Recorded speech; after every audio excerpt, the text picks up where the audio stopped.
Wanted to talk about this idea of vulnerability and what it can provide. I was really moved recently. I saw this tremendous podcast, and I'm gonna take the very scenic route around to that. Um, but I love talent. I'm really drawn. What a stupid thing to say. I hate talent, right? I just don't like it. I like people that are really bad at things. I'm so sorry. I'm really drawn to talent. What a moron. Um, the idea is that I love music. I've talked here before about Tool and Grateful Dead is my favorite. Robert Hunter is an incredible lyricist. Um, I love comedy. I love acting. I'm drawn to it. I'm just drawn to people that are really good at what they do. What a hot take! Oh my goodness. It's never struck me until I said it out loud. Anyway, um, so there are certain people that I can just watch do almost nothing, and I'm utterly compelled. Right, Albert Brooks, I could watch stare at a wall, and I'm compelled. Norm Macdonald, my goodness, I could watch do anything. Be serious, funny. I never saw him serious, but um, and I love comedy. I love comedy when it's broken down. I love comedy when people talk about their process. I love what Jerry Seinfeld when he does with the comedians in cars getting coffee. I love everything about it. I love everything about it. I watch it a ton. So there's this person that I've come across. His name is Rick Glassman, and he is just beyond talented. I mean, he is just brilliant, not only in his comedy, but just multifaceted, just a brilliant person. Um, and he did a podcast. He went on Rain Wilson's podcast the other 11 months ago, the other day. I just saw it the other day. And they talked about nothing to do with comedy. But the reason I was so drawn to it is because it was a master class in two men talking and communication, being present, being vulnerable, being open, uh, active listening. I mean, it was just tremendous, and it was obviously two men that had done a tremendous amount of work and had come to this point and share with one another. They're very, very interested and we're open and willing. And one of the things that is said at a certain point is this idea of safety. And so like I ran into this a lot working with this population that protects us and saves us all the time and comes at our worst times is that vulnerability can feel like weakness, and vulnerability can be dangerous even, right? You can lose your job being vulnerable, saying what you really think and what you really feel. um, if you say how much things are impacting you. What a awful thing that we would ask the people that protect and save us and fight for us to also not have it impact them. And if it does, that we may take their ability to feed their families away from them. And we may distance ourselves from them slowly and back away as we take their badge and their gun and anything that could hurt us. What a setup. My goodness, what a setup. Um, so I think the pendulum is shifting there. I hope it is. But um, one of the things that really was compelling last night was these men were able to provide this space. And boy, do I hate the term safe space, what it has become. But it's the only thing I can come to mind is uh, this space it's okay to be vulnerable, and it's not going to be weaponized. It's not going to be used against you.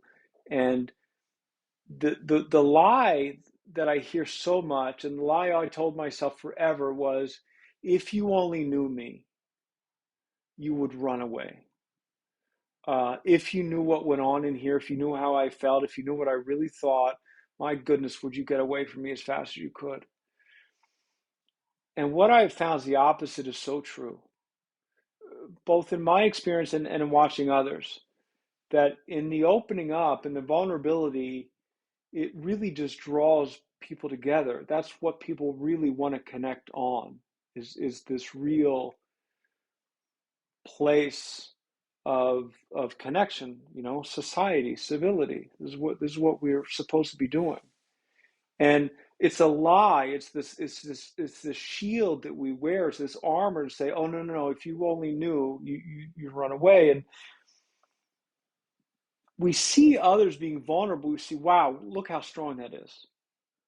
But it's a mirror that does not reflect the other direction. It's like, well, good, great for them. Wow, how strong. Good for them. Never occurs to us to do it. So if you get a chance, watch anything Rick Glassman does. He's incredibly funny. He's just tremendously talented. But what he says about one being diagnosed late in life as neurodivergent was, and I've done this for a good while. Things I've never heard, never occurred to me. I've worked a good bit with the Jewish population. Things he says about Judaism and being raised in a Jewish family, I've never heard, never even, never connected. But now it makes so much sense about the love and the family and how important it is, and how loved you feel.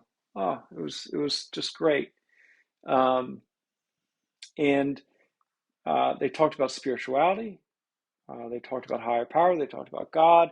If you get just if you can listen to the whole thing, please do, because again, it is just a master class on being transparent and open. And we live at a time, and I realize saying this, I'm a middle aged, if I live to be over 100, white male, saying this, but like there are people in this world that they do well if we stay disconnected, and they thrive if we hate one another. And it's a bizarre time, and maybe it's every time, and maybe the scales have just kind of fallen off my eyes a little bit. But when we were going through the opiate epidemic before, I used to say, where some people um, see an epidemic, others see opportunity. And I think this also applies, that also applies now with, it's like, see, people will start to see a chasm and they say, oh, let's split that wide open. Like let's get these people just far apart. And um, I think life stories is really important. I mean, part of my training is how important life story is. And I think skin color is very important. I think to be colorblind is stupid. Uh, but I don't pretend to know, one, that I have any idea what anyone's ever been through, um, or that I can judge you based on this eighth of a layer. I think it's an eighth. I've never measured it. If you wonder what's in my basement, so if you get a chance, please listen to that. It's so compelling. It's so good.